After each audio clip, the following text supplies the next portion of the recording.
Hello everyone. दोस्तों, last video में हमने इलेक्ट्रोकेमिस्ट्री के 22 के 6 क्वेश्चंस डिस्कस किए थे जीएसआई प्रीलिम्स के। बचे हैं 5 क्वेश्चंस जो हम आज की वीडियो में कवर करेंगे। तो इसी के साथ फिर हमारे 22 के इलेक्ट्रोकेमिस्ट्री के प्रीलिम्स के क्वेश्चंस कंप्लीट हो जाएंगे। ओके, तो आई होप आप सभी को मेरी वीडियो से कुछ हेल्प मिल रही होगी। तो अगर आप ये पीवाईक्यूज जो मैं सॉल्व करा रही हूँ जीएसआई प्रीलिम्स के, अगर आप इन वीडियोस को देखते हैं तो आपके क्वेश्चंस तो सॉल्व होंगे ही साथ बहुत सारे कॉन्सेप्ट्स भी रिवाइज होंगे। ठीक है, तो आई होप आपको इससे काफी हेल्प मिल रही होगी। इसके बाद दोस्तों हम नेक्स्ट टॉपिक लेकर आएंगे सॉल्यूशन एंड कॉलिगेटिव प्रॉपर्टीज। काफी लोगों ने मुझे बोला है इस पे वीडियो रिकॉर्ड करने के लिए, तो पहले हम उसको कवर करेंगे, उसके बाद हम थर्मोडायनेमिक्स पे आएंगे। ठीक है, तो दोस्तों आप देख सकते हैं इलेक्ट्रोकेमिस्ट्री काफी मेजर पोर्शन रहा है जीएसआई प्रीलिम्स का। कम से कम 11 to 12 या 14-15 तक क्वेश्चंस भी आ रहे हैं इलेक्ट्रोकेमिस्ट्री से। ठीक है, तो ये काफी मेजर पोर्शन है।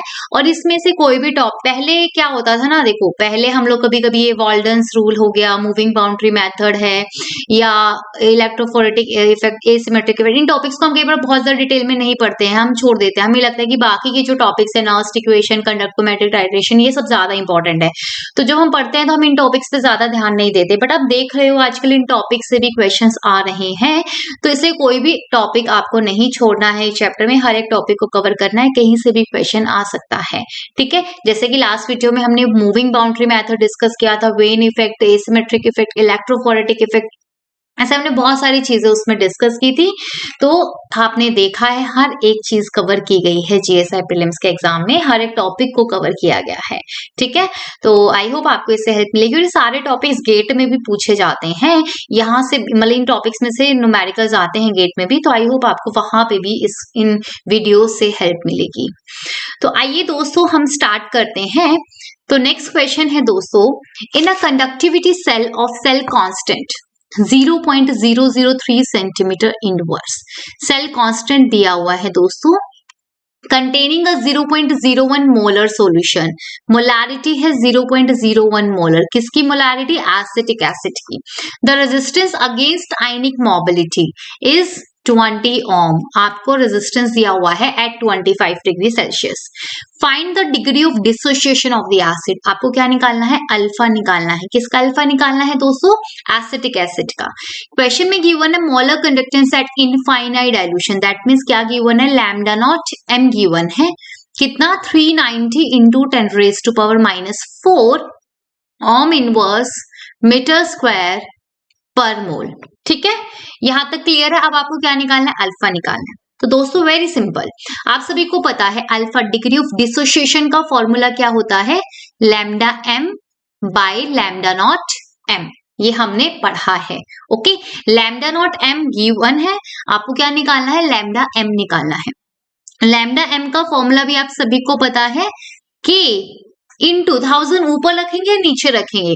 तो दोस्तों जो लैम्डा नॉट एम गिवन है वो आपको कौन सी यूनिट में गिवन है? ओम इनवर्स मीटर स्क्वायर पर मोल। इसका मतलब जो लैम्डा एम आपको निकालना है वो भी आपको मीटर में ही निकालना है। तो जब यूनिट मीटर में होती है तो 1000 हम कहाँ पे लेते हैं दोस्तों? मैंने लास्ट वीडियो में भी बताया था, डिनोमिनेटर में लेते हैं, इनटू मोलारिटी। ओके, अब क्या के कापा, के को क्या कहते हैं? कापा या कंडक्टिविटी या स्पेसिफिक कंडक्टेंस, तीन नाम है इसके। ठीक है, तो इसको कैसे निकालेंगे? ये तो क्वेश्चन में गिवन नहीं है, बट क्वेश्चन में सेल कांस्टेंट है, रेजिस्टेंस है। तो आप सभी को पता होगा कापा क्या होता है? C into x. What is C? Conductance.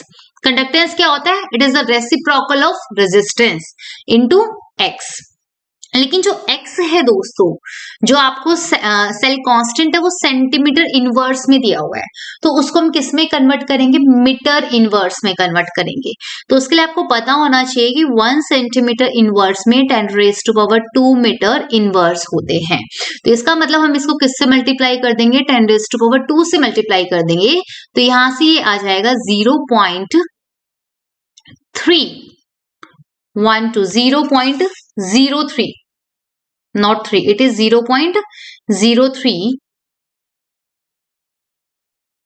sorry, just a second, ये आ जाएगा दोस्तों आपके पास 0.3 मीटर इनवर्स। क्लियर है? तो सेल कांस्टेंट आ गया 0.3 मीटर इनवर्स। यस। अब आपके पास रेजिस्टेंस भी गिवन है 20 ओम, तो अब ये वैल्यूज हम कहाँ पे पुट करेंगे? कंडक्टिविटी में पुट करेंगे। तो 1/20 इंटू सेल कांस्टेंट है दोस्तों 0.3, तो यहां से कापा आपके पास आ गया ओम इनवर्स मीटर इनवर्स में। यहां तक कोई दिक्कत? आई होप यहां तक आपको चीजें समझ में आई होंगी। फाइन। अब आपके पास कापा आ गया, मोलारिटी आपको क्वेश्चन में गिवन है। अब हम क्या निकालेंगे दोस्तों? मोलर कंडक्टिविटी निकालेंगे। तो मोलर कंडक्टिविटी क्या है? कापा 1/20 इंटू 0.3 बाय 1000 इंटू मोलारिटी कितनी है? 0.01। तो यहां से आपके पास लैम्डा एम आ गया और इसकी यूनिट क्या होगी दोस्तों? ओम इनवर्स मीटर स्क्वायर पर मोल। क्लियर है? Okay, now we have lambda m and we have lambda naught m. Now we can easily calculate the value of degree of dissociation. What is alpha? Lambda m by lambda naught m. अब इसमें values put कर दीजिए। Lambda m क्या है? 0.3/20 divided by 1000 into 0.01। ये lambda m था और lambda naught m कितना है? 390 इंटू 10⁻⁴। इसे सॉल्व करेंगे दोस्तों, कैलकुलेशन तो आप कर ही लेंगे। तो सॉल्व करने के बाद ये वैल्यू आती है 0.038। तो कौन सा ऑप्शन सही है दोस्तों? Option C is correct. Clear? I hope आपको ये समझ में आ गया होगा। तो सिंपल फॉर्मूला ही है जो आपको यहाँ लगाना था, बस आपको यूनिट्स का ध्यान रखना था। कई बार हम गड़बड़ी मतलब जल्दबाजी में हम क्या कर सकते हैं ना, 1000 को ऊपर ले सकते हैं। तो याद रखना दोस्तों, अगर सेंटीमीटर में है तो 1000 न्यूमरेटर में लेंगे, अगर मीटर में है तो 1000 हम कहाँ लेंगे? डिनोमिनेटर में लेंगे। तो ये यूनिट्स को थोड़ा सा ध्यान रखना। बाकी अगर फॉर्मूला पता है तो कैलकुलेशन ईजी है। चलो नेक्स्ट पे आते हैं। The specific conductance of a saturated solution of sparingly soluble salt AgCl in water after subtracting the specific conductance of pure water. तो बेसिकली सॉल्यूशन की स्पेसिफिक कंडक्टेंस में से प्योर वाटर की स्पेसिफिक कंडक्टेंस को subtract करने के बाद जो स्पेसिफिक कंडक्टेंस मिली है वो किसकी मिली है? AgCl की मिली है। और कितनी है वो AgCl की specific conductance? 1.82 into 10⁻⁴ ohm inverse metre inverse. Okay, what will be the approximate value of solubility of AgCl at this temperature? आपको सॉल्युबिलिटी निकालनी है AgCl की। Given that the molar conductance of AgCl at infinite dilution is 1.38 into 10⁻⁻²। तो दोस्तों आपको question में lambda not m given है AgCl के लिए 1.38 into 10⁻⁻² ohm inverse metre square पर मोल। आपको क्या निकालना है? सॉल्युबिलिटी निकालना है। तो आइए दोस्तों हम बात करते हैं। आप सभी को पता है मोलर कंडक्टिविटी का फॉर्मूला क्या होता है? K/1000 into molarity. हमने 1000 नीचे लिया बिकॉज मीटर में यूनिट दी हुई है। ठीक है दोस्तों, आपने एप्लीकेशन ऑफ कोलरोश लॉ में पढ़ा होगा, जहां पे हम सॉल्युबिलिटी की बात करते हैं, स्पेरिंगली सोलुबल सॉल्ट की सॉल्युबिलिटी की बात करते हैं। तो हाँ, एप्लीकेशन में आपने यही पढ़ा है, इफ अगर मैं यहाँ पे मोलारिटी को सोल्युबिलिटी पुट करती हूँ, सोल्युबिलिटी किसकी? स्पेरिंगली सोलुबल सॉल्ट की, तो यहाँ पे लैम्डा m क्या हो जाता है? लैम्डा नॉट m हो जाता है। तो दोस्तों फॉर स्पेरिंगली सोलुबल सॉल्ट इसी फॉर्मूले को हम कैसे लिखते हैं? Lambda not m is equal to kappa by 1000 into solubility. अब आपके पास सारा डेटा ऑलरेडी है, आप वैल्यूज पुट कर दीजिए। आपके पास क्या आ जाएगा? यहाँ से s आ जाएगा। What is this? Solubility. Kappa by 1000 into lambda not m। What is kappa? Kappa है 1.82 into 10⁻⁴ divided by 1000 and lambda naught m is 1.38 into 10⁻²। तो दोस्तों इसे आप सॉल्व करेंगे, तो इसे सॉल्व करने के बाद जो वैल्यू आती है वो आएगी 1.32 into 10⁻⁵।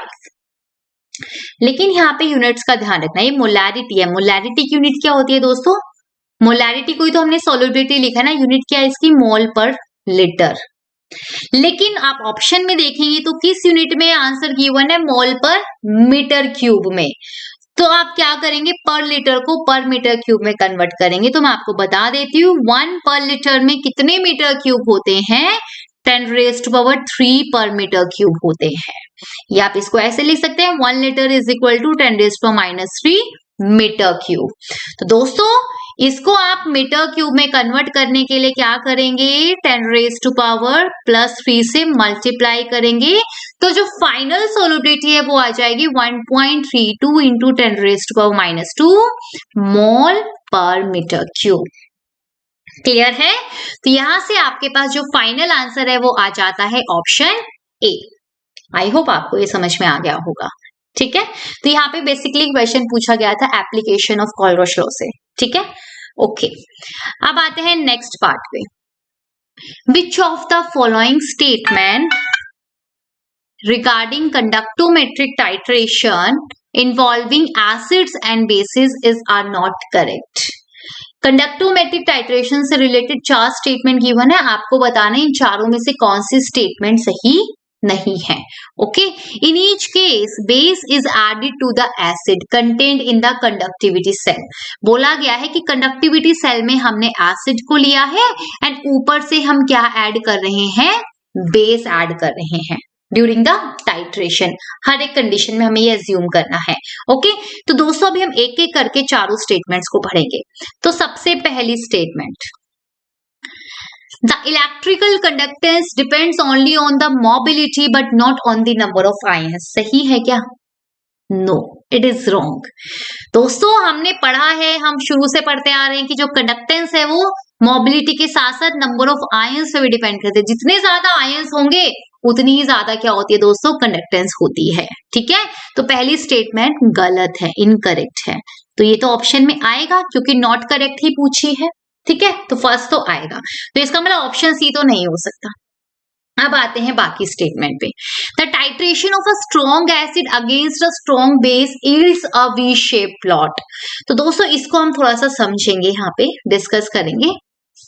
इधर देखिए, स्ट्रॉन्ग एसिड का मतलब क्या है, HCl। स्ट्रॉन्ग बेस का मतलब क्या है, NaOH। तो इन दोनों के बीच अगर हम टाइट्रेशन कराएंगे तो ग्राफ कैसा आएगा। तो दोस्तों सॉल्यूशन में पहले से HCl और ऊपर से हम NaOH ऐड कर रहे हैं। ठीक है, तो जब ये NaOH ऐड करोगे तो दोनों आपस में रिएक्ट करके क्या बनाएंगे, NaCl बनाएंगे। तो व्हाट विल हैपन, क्या हो रहा है दोस्तों, HCl की जगह पे NaCl आ रहा है, हाँ या ना। मींस H+ को कौन रिप्लेस कर रहा है, Na+ रिप्लेस कर रहा है। तो Na+ की कंडक्टेंस ज्यादा है H+ की, ऑब्वियसली H+ की ज्यादा है, H+ छोटा है ना, उसकी कंडक्टेंस क्या होती है, बहुत हाई होती है अनयूजुअली, हाँ है ना। जो H+ है दोस्तों उसकी कंडक्टेंस बहुत हाई होती है। दैट मीन्स जब आप ऊपर से NaOH ऐड करोगे स्ट्रॉन्ग एसिड में तो क्या होगा, H+ को कौन रिप्लेस कर रहा है, Na+ रिप्लेस कर रहा है, और Na+ की कंडक्टेंस क्या होती है दोस्तों, कम होती है। इसका मतलब इनिशियली कंडक्टेंस क्या होगी, डिक्रीज होगी। कब तक, जब तक सारा का सारा एसिड खत्म नहीं हो जाता है। जब तक सॉल्यूशन में HCl रहेगा वो क्या करेगा, NaOH के साथ रिएक्ट करके NaCl बनाएगा, तो H+ की जगह Na+ आएंगे, तो कंडक्टेंस क्या होती रहेगी, डिक्रीज होती रहेगी। कब तक, इक्विवेलेंस पॉइंट तक, हाँ या ना। ओके, इक्विवेलेंस पॉइंट पे क्या हुआ दोस्तों, सारा का सारा HCl खत्म हो चुका है। अब ओके, सॉल्यूशन में जो भी HCl था वो न्यूट्रलाइज हो चुका है। अब अगर आपने ऊपर से NaOH ऐड करा तो NaOH क्या रिलीज करेगा, OH- आयन रिलीज करेगा बहुत सारे, बिकॉज वो स्ट्रॉन्ग बेस है, हाँ या ना। और OH- की कंडक्टेंस भी H+ की तरह बहुत ज्यादा होती है। दोस्तों आफ्टर इक्विवेलेंस पॉइंट क्या होने लगेगा, कंडक्टेंस इंक्रीज होने लगेगी। क्यों, क्योंकि OH- रिलीज हो रहे हैं सॉल्यूशन में NaOH के द्वारा। क्लियर है, तो पहले डिक्रीज हुई, डिक्रीज क्यों हुई, बिकॉज H+ को कौन रिप्लेस कर रहा था, Na+, और बाद में इंक्रीज क्यों हुई, बिकॉज NaOH से क्या रिलीज हो रहे हैं, OH-, जिसकी वजह से कंडक्टेंस बहुत ज्यादा इंक्रीज हो रही है। तो आप देख सकते हो कैसा ग्राफ आ रहा है, वी शेप प्लॉट आ रहा है। दोस्तों सेकंड स्टेटमेंट क्या है, बिल्कुल सही है। तो ये ऑप्शन नहीं होगा, बेसिकली हमें क्या बताना है, इनकरेक्ट बताना है, हमें इनकरेक्ट स्टेटमेंट बतानी है। तो ये तो कैसी है स्टेटमेंट, करेक्ट स्टेटमेंट है। ठीक है, ओके। थर्ड पे आते हैं, titration of a strong acid against a weak base and weak acid against a strong base yield identical shape plots. ये हम अभी नेक्स्ट स्लाइड पे एक्सप्लेन करेंगे दोस्तों, ध्यान से देखिए। सबसे पहले मैं बात करूंगी weak acid versus strong base. मैंने NaOH ले लिया, ठीक है। इन दोनों की टाइट्रेशन करा रहे हैं, ठीक है। आपको पता है कंडक्टिविटी सेल में क्या है, वीक एसिड है, ऊपर से क्या ऐड कर रहे हैं, NaOH ऐड कर रहे हैं, क्लियर है। तो पहले आपके पास क्या था, वीक एसिड था कंडक्टिविटी सेल में, जैसे ही NaOH ऐड करोगे तो आपस में रिएक्ट करेंगे और क्या बनाएंगे, सोडियम एसिटेट आयन बनेंगे, हाँ या ना, सोडियम एसिटेट बनेगा बेसिकली, राइट। और सोडियम एसिटेट कैसा इलेक्ट्रोलाइट है, स्ट्रॉन्ग आप इलेक्ट्रोलाइट है, सॉल्ट है, आपने पढ़ा होगा वीक एसिड स्ट्रॉन्ग बेस और स्ट्रॉन्ग एसिड वीक बेस के सॉल्ट्स कैसे होते हैं, स्ट्रॉन्ग होते हैं, स्ट्रॉन्ग इलेक्ट्रोलाइट होते हैं। इसका मतलब ये कंप्लीटली डिसोशिएट हो जाएगा, तो इससे नंबर ऑफ आयंस क्या होंगे, ज्यादा होंगे, नंबर ऑफ आयंस क्या होंगे, इससे ज्यादा मिलेंगे, तो कंडक्टेंस क्या होगी दोस्तों, इंक्रीज होगी। तो पहले वीक इलेक्ट्रोलाइट था, वीक से आपको क्या मिला, टाइट्रेशन के दौरान स्ट्रॉन्ग इलेक्ट्रोलाइट मिला, जिसकी वजह से नंबर ऑफ आयंस इंक्रीज हो रहे हैं, कंडक्टेंस इंक्रीज हो रही है। तो दोस्तों इस केस में क्या होगा, इनिशियली कंडक्टेंस इंक्रीज होगी धीरे धीरे, क्योंकि वीक से स्ट्रॉन्ग इलेक्ट्रोलाइट मिल रहा है, ओके। उसके बाद क्या होगा दोस्तों, इक्विवेलेंस पॉइंट आएगा, इक्विवेलेंस पॉइंट पर क्या होगा, सारा का सारा एसिटिक एसिड खत्म हो जाएगा। अब उसके बाद अगर आपने NaOH ऐड किया तो NaOH क्या रिलीज करेगा, OH माइनस, क्योंकि ये स्ट्रॉन्ग बेस है तो बहुत ज्यादा OH माइनस रिलीज करेगा। तो अब क्या होगा, अभी भी इंक्रीज होगी बट अब तेजी से इंक्रीज होगी, क्यों, क्योंकि OH माइनस की कंडक्टेंस बहुत ज्यादा होती है। तो ऐसा ग्राफ आपको मिलेगा दोस्तों, क्लियर है, ओके। इसी तरह से हम बात करते हैं strong acid versus weak base, ठीक है। तो इस बार आपने कंडक्टिविटी सेल में HCl लिया है, ऊपर से आप NH4OH ऐड कर रहे हैं। दोस्तों ये दोनों आपस में रिएक्ट करके क्या बनाएंगे, NH4Cl बनाएंगे, हाँ या ना। तो इस बार H प्लस को कौन रिप्लेस कर रहा है, NH4 प्लस रिप्लेस कर रहा है, हाँ या ना।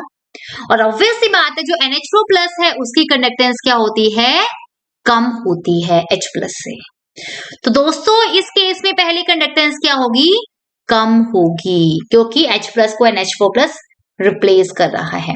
फिर आएगा इक्विवेलेंस पॉइंट, जहां पे सारा का सारा HCl खत्म हो जाएगा।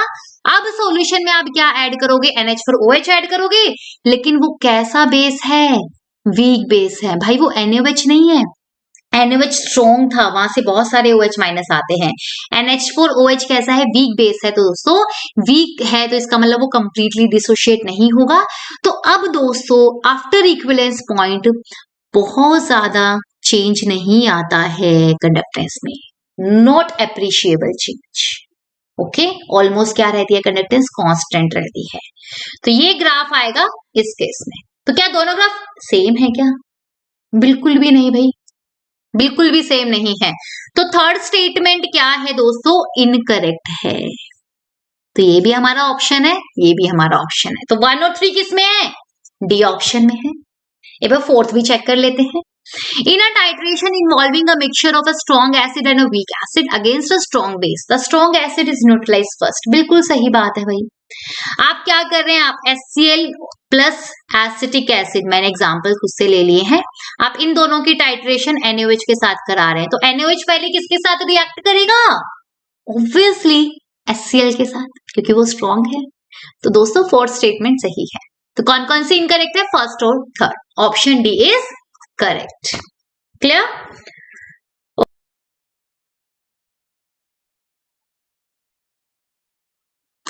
अब हम आते हैं नेक्स्ट क्वेश्चन पे। Consider the following conductometric titration curve of HCl with NaOH। अभी हमने डिस्कस किया था HCl और NaOH का कैसा ग्राफ आता है, V शेप प्लॉट आता है। तो which one of the following statement is not correct in respect of the given conductometric titration curve. तो इस कर्व में दोस्तों कुछ पॉइंट्स मेंशन है, ABCED। तो इन पॉइंट से रिलेटेड कुछ बातें दी हुई है कि सॉल्यूशन में कौन प्रेजेंट होगा, ठीक है। तो आपको बताना है कि कौन सा स्टेटमेंट इनकरेक्ट है। दोस्तों इन स्टेटमेंट्स को पढ़ने से पहले मैं आपको बता देती हूँ कि ABCD पॉइंट पे क्या होंगे। तो ये आपको पता है कि इनिशियली आप कंडक्टिविटी सेल में क्या लेते हो, HCl को लेते हो, ऊपर से हम क्या ऐड करते हैं, NaOH ऐड करते हैं, ओके। तो जो A पॉइंट है वो इनिशियल पॉइंट है। तो इनिशियल पॉइंट में सॉल्यूशन में कौन होगा, HCl होगा सिर्फ, हाँ या ना। ओके, तो HCl के बाद अब क्या ऐड करना स्टार्ट करोगे? NaOH ऐड करना स्टार्ट करोगे। तो जब हम धीरे धीरे NaOH ऐड करेंगे तो what will happen? NaOH HCl के साथ रिएक्ट करेगा, ठीक है, और ये आपस में क्या बनाएंगे? NaCl बनाएंगे, ठीक है, प्लस में वाटर बनेगा। तो दोस्तों आफ्टर इनिशियल पॉइंट और बिफोर इक्विवेलेंस पॉइंट, इस वाले रीजन में सॉल्यूशन में कौन कौन प्रेजेंट होगा? एक तो NaCl होगा जो कि कहां से आ रहा है? NaOH प्लस HCl की रिएक्शन से आ रहा है। दूसरा क्या NaOH होगा? क्या ये HCl होगा? कौन होगा दूसरा? तो दोस्तों ध्यान दीजिए, मैं आपको एक एग्जांपल से समझाती हूँ। मान लो इनिशियली आपने 10 मोल लिए थे HCl के, मान लो आप धीरे धीरे ऊपर से NaOH ऐड कर रहे हो। मान लो हमने 1 मोल NaOH ऐड कर दिया है अभी तक सॉल्यूशन में, तो 1 मोल NaOH 1 मोल HCl के साथ रिएक्ट करेगा, तो HCl के कितने मोल बचेंगे? 9 मोल बचेंगे, और NaCl कितना बनेगा? 1 मोल बनेगा, हाँ या ना? तो इसी तरीके से आप फिर NaOH के 2 मोल ऐड करोगे, 3 ऐड करोगे, 4, 5, 6, 7 ऐसे करके ऐड करते जाओगे। तो सॉल्यूशन में बिफोर इक्विवेलेंस पॉइंट कौन कौन प्रेजेंट है? HCl और NaCl प्रेजेंट है, हाँ या ना? बताइए। तो दोस्तों after initial point before equivalence point solution में NaCl प्लस HCl होंगे। दैट मींस बी पॉइंट पर कौन कौन है? NaCl plus HCl। फिर दोस्तों इक्विवेलेंस पॉइंट पे क्या होगा? इक्विवेलेंस पॉइंट पे आते आते क्या हो जाएगा दोस्तों कि HCl के इनिशियली 10 मोल थे, HCl के इनिशियली कितने मोल थे? 10 मोल थे दोस्तों। तो NaOH के भी इनिशियल पॉइंट तक आते आते कितने मोल हो जाएंगे? 10 मोल हो जाएंगे। तो इक्विवेलेंस पॉइंट पे 10 के 10 मोल NaOH के 10 के 10 मोल HCl के साथ रिएक्ट कर जाएगा, और सॉल्यूशन में सिर्फ और सिर्फ कौन होगा? NaCl और पानी। कब? At equivalence point. अब सारा HCl खत्म हो चुका है, अब सारा HCl क्या हो चुका है? इक्विवेलेंस पॉइंट पे खत्म हो चुका है। तो एट C पॉइंट सॉल्यूशन में कौन कौन है? NaCl, पानी तो खैर है ही, पानी तो पहले भी था, क्लियर है। अब आफ्टर इक्विवेलेंस पॉइंट क्या होगा? आफ्टर इक्विवेलेंस पॉइंट HCl होगा क्या? नो। क्यों? क्योंकि HCl तो C पॉइंट पर ही खत्म हो चुका है। अब ऊपर से सिर्फ आप क्या ऐड कर रहे हो? NaOH ऐड कर रहे हो, तो NaOH होगा आफ्टर इक्विवेलेंस पॉइंट। दूसरा NaCl भी तो पड़ा हुआ है, वो कहां जा रहा है? वो भी होगा। तो E और D पॉइंट पर कौन कौन प्रेजेंट है? NaOH plus HCl, sorry NaOH plus NaCl, clear है। अब स्टेटमेंट्स देख लेते हैं। एट पॉइंट B HCl और NaCl प्रेजेंट है, HCl और NaCl, ये बिल्कुल सही स्टेटमेंट है, हमें तो इनकरेक्ट बतानी है। एट पॉइंट C NaOH और NaCl प्रेजेंट है। पॉइंट C कौन सा है? इक्विवेलेंस पॉइंट है। इक्विवेलेंस पॉइंट पे NaOH है क्या? नो। इक्विवेलेंस पॉइंट पे सिर्फ और सिर्फ कौन है? NaCl है। तो दोस्तों ये गलत स्टेटमेंट है, तो ये ऑप्शन आएगा हमारा यस। बाकी की भी देख लेते हैं। एट पॉइंट E HCl और NaCl प्रेजेंट है, ये भी गलत है, क्योंकि E पॉइंट पर तो कौन है? E पॉइंट पर तो HCl है ही नहीं, E पॉइंट पे कौन है? NaOH प्लस NaCl है, तो ये भी गलत है। तो दो दो ऑप्शन आएंगे क्या? यस। ये थोड़ा सा गलती हो गई, तो एग्जाम में ना आंसर की में दोनों ही ऑप्शंस दिए हुए थे, बी और सी।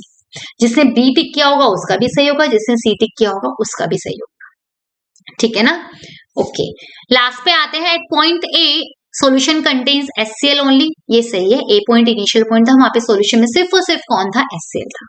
तो इसके दो ऑप्शन है दोस्तों, बी और सी, क्लियर है। ओके, लास्ट क्वेश्चन पे आते हैं दोस्तों।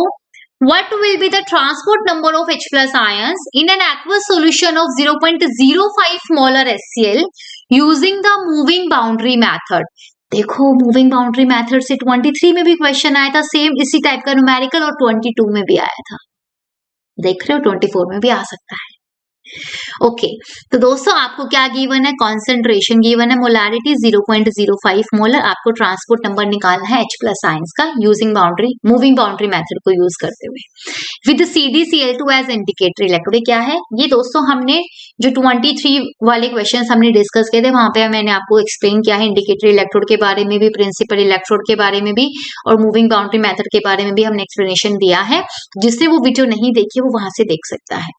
Okay, here the boundary moves by 7.5 centimetre, means L जो है वो 7.5 सेंटीमीटर है, cross sectional area 2.5 centimetre square है, upon flowing of 1.1 into 10⁻³ faraday of electricity, Q कितना दिया हुआ है 1.1 into 10⁻³ faraday of electricity in the circuit.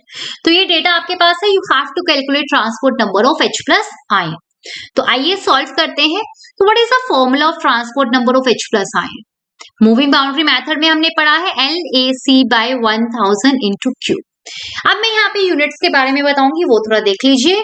L दोस्तों यहाँ पे सेंटीमीटर में होता है, जो ऑलरेडी सेंटीमीटर में ही है। एरिया यहाँ पे सेंटीमीटर स्क्वायर में है, जो ऑलरेडी सेंटीमीटर स्क्वायर में गिवन है। C कॉन्सेंट्रेशन है, जो कि नॉर्मैलिटी नॉर्मल में होती है, लेकिन कॉन्सेंट्रेशन तो हमारे पास मोलैरिटी में है दोस्तों। तो अब क्या करें दोस्तों, कौन है इलेक्ट्रोलाइट? HCl है। HCl कितने H प्लस रिलीज कर सकता है? 1। तो इसका एन फैक्टर कितना है? 1। और जब एन फैक्टर 1 होता है तो नॉर्मैलिटी और मोलैरिटी क्या होता है? सेम होता है। तो इसलिए दोस्तों जो मोलैरिटी है वही क्या होगी? नॉर्मैलिटी होगी, because n factor is 1। Clear है? ओके, एंड Q चार्ज किस में होता है? फैराडे में होता है। अब सारा डेटा पुट कर देते हैं। तो transport number of H plus आएगा 7.5 into 2.5 into 0.05 divided by 1000 into में 1.1 इंटू 10⁻³ ऐसा सॉल्व कर लेना। तो यहां से दोस्तों ट्रांसपोर्ट नंबर आ जाएगा 0.85। क्लियर है? तो ऑप्शन से आप देख सकते हैं ऑप्शन ए इज करेक्ट। तो इसी के साथ दोस्तों हमारे 22 के सारे क्वेश्चंस कंप्लीट होते हैं। अब हम नेक्स्ट वीडियो में लेकर आएंगे सॉल्यूशन एंड कॉलिगेटिव प्रॉपर्टीज के क्वेश्चंस। ओके, चलो that's all for today. Bye bye, take care.